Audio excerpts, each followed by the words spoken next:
will discuss about the acid strength of phenol when an electron releasing group is present. Any electron releasing group can be an alkyl group, because the alkyl group, they exhibit plus I effect. As I have already discussed that for any substituent which releases electron, that means which are electron releasing group, they tend to decrease the acid character of phenol. So any alkyl phenols, they are weaker acid than that of phenol. So phenol is the strongest acid than that of alkyl phenols, because they exhibit plus I effect. So if I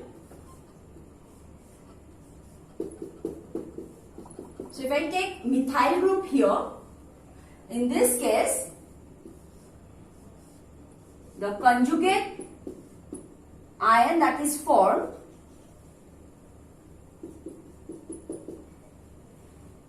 this methyl group is exhibiting plus I effect, thus releasing the electron towards oxygen, increasing the electron density here, thus serving this to be a strong conjugate base. So this base is serving to be a very strong due to the plus I effect of the methyl group, increasing the electron density on the oxygen atom, as well as it is destabilizing this conjugate base. So the corresponding acid will be weak. So this is the conjugate base which is weak, strong. At the same time, it is unstable due to the plus I effect of methyl. Okay, the name of this compound is cresol, and since this methyl group is present at the para position, this is paracresol. If this methyl group is present at the meta, so it's metacresol, orthocresol. So now we will see the comparison of the acid strength when this methyl group is present at the three different positions, at the para, meta and ortho. Now I will see the effect of this alkyl phenol or the alkyl groups at the three different positions, how they are contributing to the acidic strength. So this is orthocresol, this is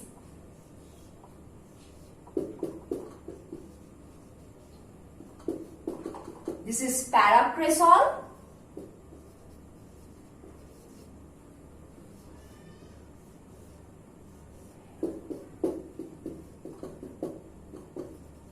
this is metacresol. Now, I have already said that this methyl group, they exhibit plus I effect. At the same time, they can also exhibit hyperconjugation. They can also contribute this effect, hyperconjugation. Since, you see,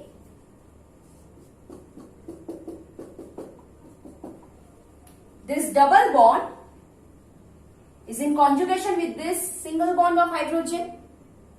So this is the beta carbon, beta hydrogen. That's where hyperconjugation is operating. Here, along with the plus I effect, hyperconjugation can also take place. But in case of metacresol, this hyperconjugation effect is not operated. So this is serving as the strongest acid among these three. Of course, not stronger than that of phenol, because phenol will be the strongest than that of alkyl phenol.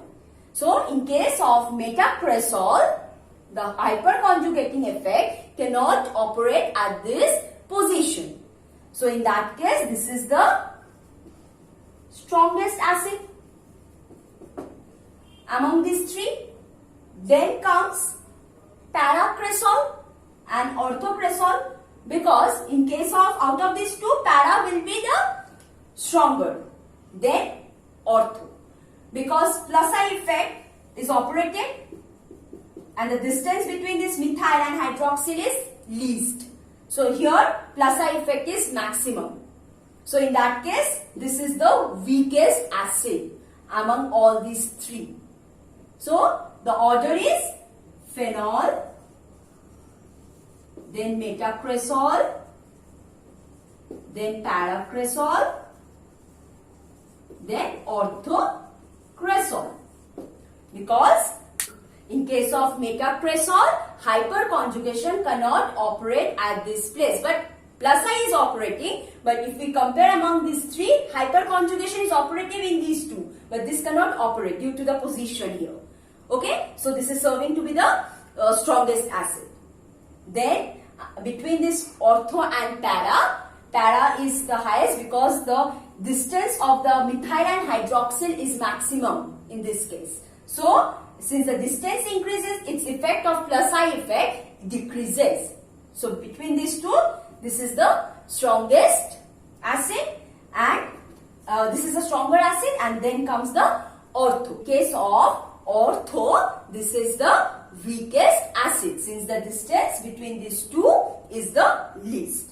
So this is the phenol, and this is all about the acidic strength of phenol when an electron withdrawing group or electron releasing groups are present at the three different positions, and overall when they are present, what is their acid strength. Next, we will move on to the next chapter, that is the ether. Thank you.